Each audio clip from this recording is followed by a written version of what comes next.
I just imagine that the person that left this comment is the type of person to go to a gun store and then proceed to tell everybody that that's not a 45, so you won't ever find me carrying that one. Hello everyone and welcome back to another comments video. You really seem to like the last one for whatever reason, so I decided I'll do another one. I'm probably going to try to do one of these every maybe quarter of the year, so maybe you get 4 a year, maybe a little bit more. Depends on how commonly I get really dumb comments. Although, I do think I'm going to try to sprinkle in a couple where I'm answering maybe misconceptions or common questions I get asked. And before we get into the video, I'll start by answering one of those, which is what this thing behind me is, which most of you identified in the previous video as a 3D printer. It's an Ender 5 Plus, just to get that out of the way. Although, if you want to leave a comment asking what it is, helps the video, so just leave another comment down there asking what something else in this room is, and I'll answer it in the next video. How about that? Yeah, that's about it. Let's get into the first comment. From Derek Van E. Amazon's not a sponsor. You just signed up as affiliate store. You get a few % kickback, just like my suggestion list I sent to people. Subed smatter by saying it's your referral link. Wait, Amazon coins? Scam crypto? Coin would be a good idea for a rug pull coin, but nonetheless, he's referring to, I believe it was the fake Japanese heavy tank video I did on World of Tanks Blitz, where Amazon was the sponsor for the Amazon store. I was under the impression it was World of Tanks Blitz sponsoring it, but it actually wasn't. It was Amazon themselves. And I don't know, Amazon coin is just their thing. He's being confused by the fact that the Amazon affiliate program is a legitimate thing that I am signed up for. And if you look in the links that I put in my description, especially in videos where I link sources, I will usually link to the Amazon page of whatever book. And yes, I do get a kickback on those. But no, it was a legitimate sponsor. It would not be, the amount of money that I get from that would not be worth it to make it out to be that they're sponsoring me. I think I've made like $20 off of that in total, but it does help if you guys buy from those links. So wink, wink, nudge, nudge. Know what I'm saying? Let's go to the next comment. This one is on my Leopard 2 video, and these are going to be kind of going from recent comments to older comments. I think they were kind of mixed up last time, but you'll kind of see which videos as we're going back, although old videos pop up because I still get comments on those. So this is on my Leopard 2 video. Forward to June 2023, the Leopard 2 defeated in its first battle in the Ukraine, and it's unknown if it took out any Russian tank. Frankly, the day if the tank is over, just like at the start of World War II, the battleship was over. Hand-carried anti-armor missiles can easily defeat any tank at far less cost than the tank. Vulnerable to mines, air-powered jets, helicopters, drones, long-range artillery, the tank is a goner. I would have hoped that my previous videos that I covered this topic would have been good enough to dispel these comments, but there's just always going to be idiots out there who are going to believe this. I just know it. So yes, there was at least one, I believe there have been several now, Leopards that have been lost in Ukraine in the fight against Russia, which I'm not going to get into. There's way too much that we don't know about that. And we really don't have enough information to say what happened there. Although we've seen in the past, Leopards are not immune to being knocked out. That happened with, I believe it was Turkish Leopard 2s, correct me if I'm wrong, where they lost quite a few because they used them improperly. It happens to any tank. As for the later portion where he's talking about them being vulnerable to all sorts of different things, so are infantry. We still use infantry. Why do we still use infantry if they're vulnerable to all these things? Just use air power, right? No. You need things on the ground that can control the area. It's true that tanks are vulnerable and they're a large target on the battlefield, but they're still the most efficient way to get firepower onto the front lines that's not just going to get blown to smithereens. There's a lot of stuff going on that some tanks are not prepared for right now, and I made a whole video about that. I'll link that, I think, up there. I don't know if this is going to flip, but whichever side it is that the cards pop up, I'll link to my video that I did. We're going to get some comments on that one later, but where I talked about drones versus tanks. And I think that was a really good video. I wish more people had seen it, but I think it does kind of go into some of this in more detail because it's a common misconception. This is a dumb comment, but the idea behind it isn't completely stupid. Okay, next up on one of my shorts, and yeah, I did include some shorts comments on here. Believe it or not, those ones are really dumb. From, I'm not even going to bother saying that name. Russians are masters of this technology, not Jews. Get your propaganda corrected. We weren't born yesterday. Well, I hate to break it to you, but the Jews did in fact use ERA on their vehicles, as was shown in pictures in that video if you had actually watched it, which are you listening to shorts? I don't understand. I'll put the pictures up again here if you want.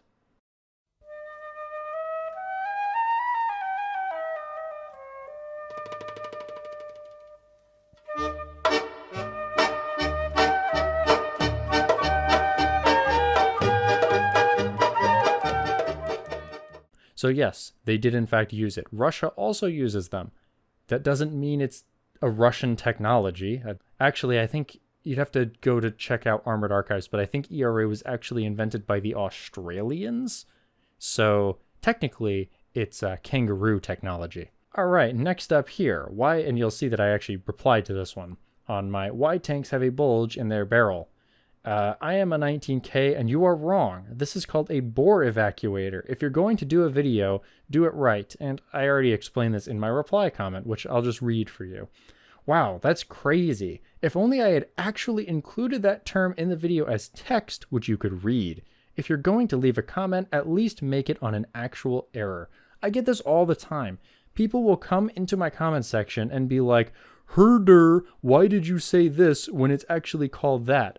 If there's multiple terms for something, I will usually put them on screen in one of my pop-ups or something because there's multiple terms for it. You can find bore evacuator or fume extractor. There's a couple different terms people use for it. They mean the same thing.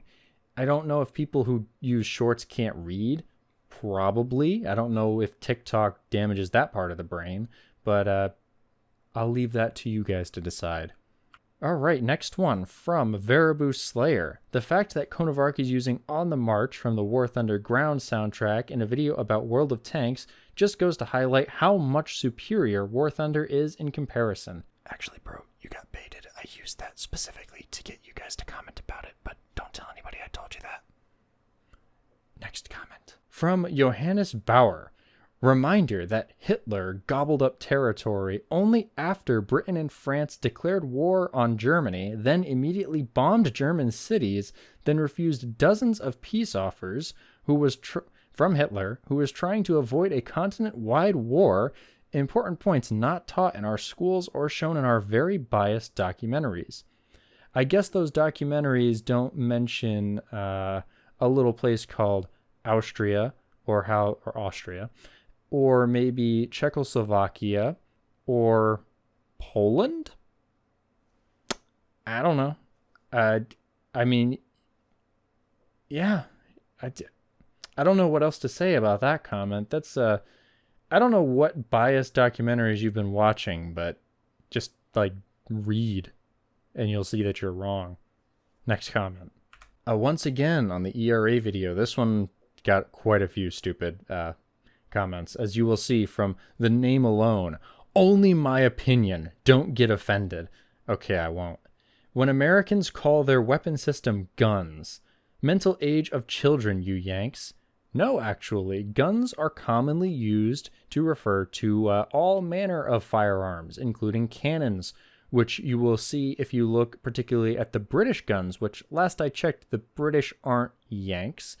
They refer to things like their 17-pounder as quick-firing guns, not quick-firing cannons, although the term is interchangeable, really. Do with that what you will.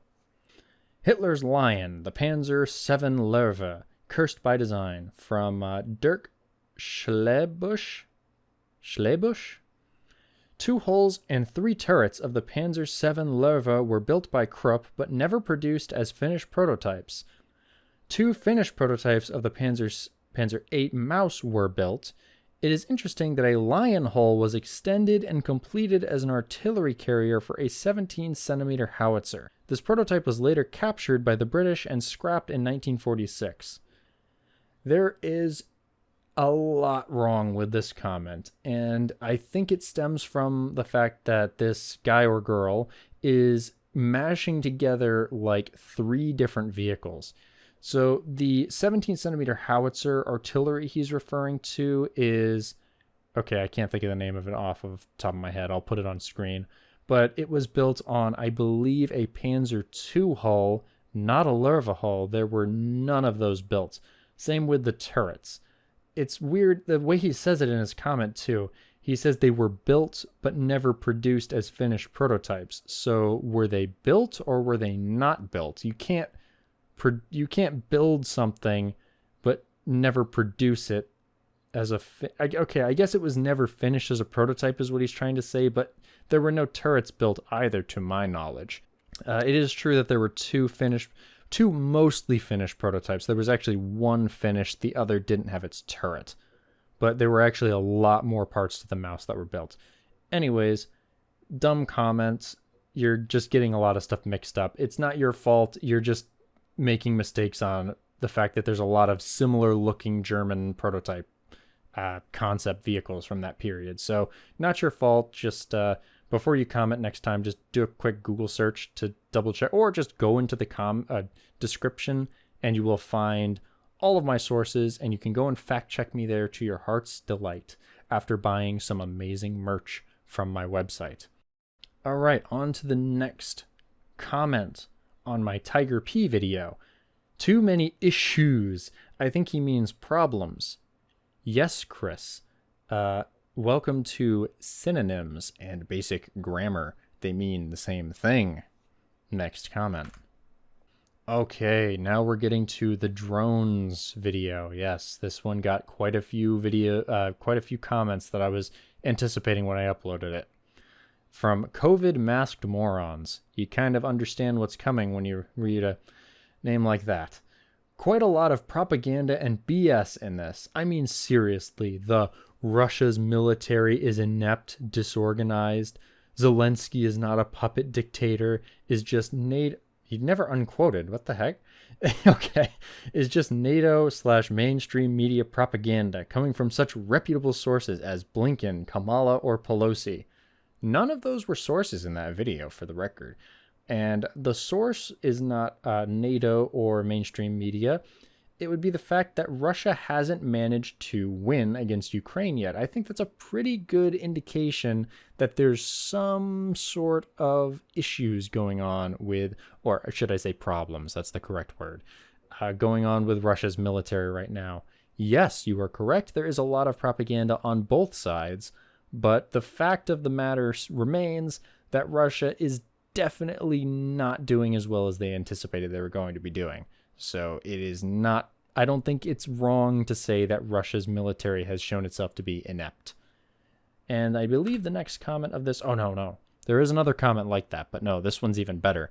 So I think I need to reenact this one for you guys, how I imagine the person writing the comment. So let's do that really quick. Does your entire family get slaughtered in the video game Call of War? If so, then I would expect people would then want to buy a video game called Call of Peace. Yeah, that's quite a comment you got there for a mobile game that sponsored my video, and you could have skipped past the sponsorship for like 10 seconds worth of the video. I don't know what is going on with that guy's home life, but yeah.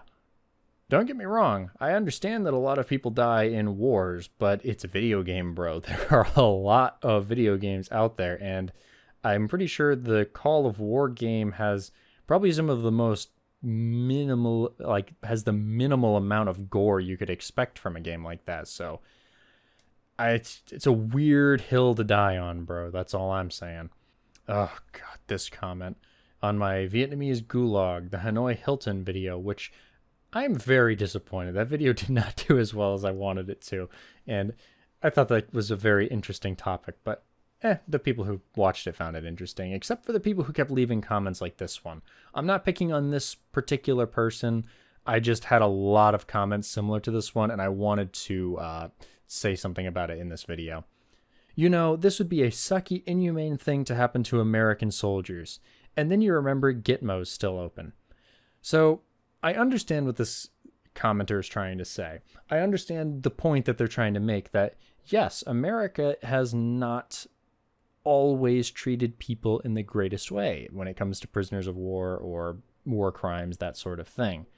However, that doesn't make it okay for the North Vietnamese to do the same thing.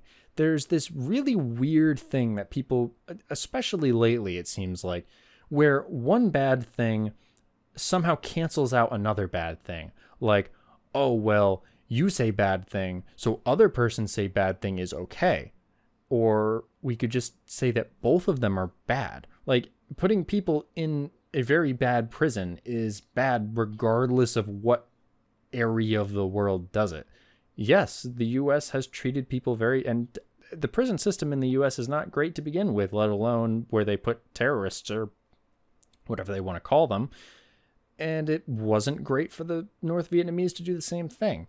Both are bad. Both can be bad without making one suddenly like not as bad. I don't know how else to put it. It's such a stupid, like, brainless concept to have. Again, not to make fun of this particular person, because I get why you would feel that way if you're maybe from a country where people don't like the US, which is a lot of countries, fair enough.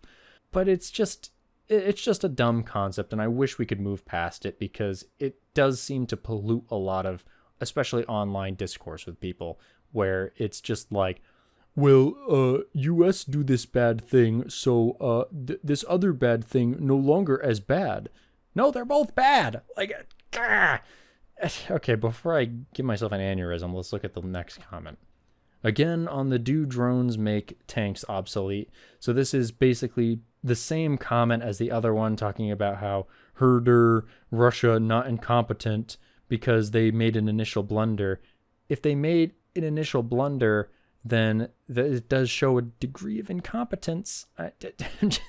Just saying, if they thought that the Ukraine forces were just going to bend over and then they didn't, then that was a failure of their intelligence, and it was still a failure regardless.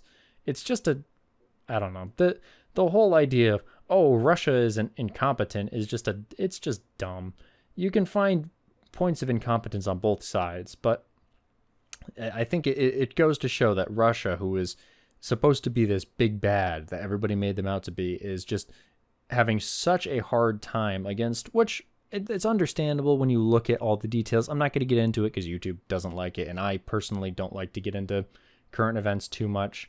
The only reason I made the do drones make tanks obsolete and referred to stuff in the Ukraine war was just because I thought it was an important topic with all the news about it, and I tried not to make it about the Ukraine war, but unfortunately that's the best display, so to speak, of drones in combat against tanks. So it just happened to be what I had to use for that video. Why do tanks raise their gun after firing? From Mr. Left Foot Louie.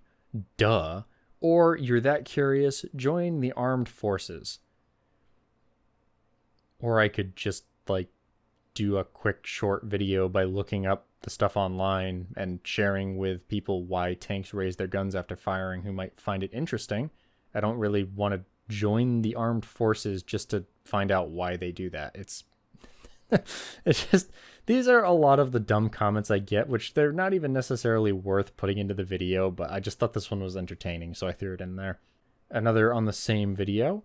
We don't do that because 1, it makes it harder to reload, and 2, you lose target tracking. Even if the computer compensates, it's still not perfect. I can see why shitty armies do that though. I just imagine that the person that left this comment is the type of person to go to a gun store and then proceed to tell everybody that that's not a 45, so you won't ever find me carrying that one. It's got to be a boomer to think that modern computers aren't capable of perfect target compensation after adjusting for reloading. Like, Yeah, maybe back when they were first implementing it, the computers weren't great enough, but like, it's pretty sure modern tank tracking is good enough for that. Maybe it's not 100% perfect, but it's close enough. Okay, now we have finally gotten to the pig comments, which I'm going to read these both first, and then we're going to cut away to my little rant about why this makes me angry. On my Tiger P video, the fact that this disastrous engine is essentially the same one used in the Russian T-14 is hilarious. Don't worry, the engine lives on in a modified version in use for the T-14 Armata MBT. Alright, so these comments are clearly coming from people who watched the video Lazerpig made on the T-14 Armata, as in that video he refers to the engine used in the Armata as being a copy of the one in the Porsche Tiger. And in their brilliance that could only possibly come to a bunch of people high on mountain air and vodka, decided just to copy the German SLA-16. You know, the engine from the Second World War Nazi tank the Porsche Tiger. There had been considerable studies of the engine, and a Russian modified version of it now existed, which was the version of the engine Ural had chosen. The problem was, this version of the engine they wanted, the A85-3, had been built to power oil compressing and pumping stations, not heavy vehicles. The engine had been a complete commercial failure. No one wanted it because, surprise surprise, it was unreliable. This is not only completely wrong, but would have been extremely easy to fact-check by one of the experts he has claimed fact-check his videos before posting. This probably wouldn't have annoyed me as much if it weren't for the fact that this occurred right after I had just spent well over a week working on my Tiger P video. I understand that the T-14 being a newer vehicle makes it harder to research as less information is declassified about it, but that does not excuse lazy sourcing. Before I get too far off track though, let's actually dissect the error in his statement. The engine used by the T-14 Armata is the A85-3A diesel engine, or as it is also referred to as the Chelyabinsk 12N360. Unlike many other diesels, this engine uses a less common X-shaped piston configuration. This is far different from the twin V10 petrol engines which powered the electric drives of the Porsche Tiger. What he is confusing this with is the completely separate project of the Porsche SLA-16 diesel engine, which was eventually tested on a Jagdtiger hull along with one standard Tiger II being modified to accept the engine. However, installation was never completed. Side note, but yes, Lazerpig, we do know what they mean by hunting tiger. Seriously man, do some actual research. One of the sources he cites below the video does claim that the A85-3A was built using the technology of the German SLA-16, and I can't really find enough information to disprove that completely, but I think it's worth considering a few things before we make that claim. For one thing, the T-14's engine is a 12-cylinder, whereas the SLA-16 is, as the name suggests, a 16-cylinder engine. Obviously, this number could have been reduced for a new engine, but this alone proves it isn't just a copy. Next, we can consider that the SLA-16 had a displacement of 36.6 liters compared to the 34.6 of the A85-3A, which is a fairly small change if it were to be a copy of the SLA-16 with 4 pistons lopped off. This would indicate a completely different piston size, engine bore diameter, or a combination of the two to achieve this displacement. Really, outside of this similarity in shape and being diesel engines, this is where the connections between these two engines seem to stop as far as online sources go. It seems that the multiple articles which tout this history all reference another article on topwar.ru which simply says it was based on the SLA-16 with no further information and no sources listed. One of the other sources he lists on the video claims the engine was under development for 2 decades with the intention of being used on a tank with no mention of the Porsche engine or it being used for another purpose. Odd that he didn't give any mention of this in his video. Only one article seems to mention its use for pumping, and once again the article lists no sources, but it does bear a striking similarity to what he says in his video regarding the engine. Is it possible the Soviets and later the Russians continued work on Porsche's engine and just now decided to use it?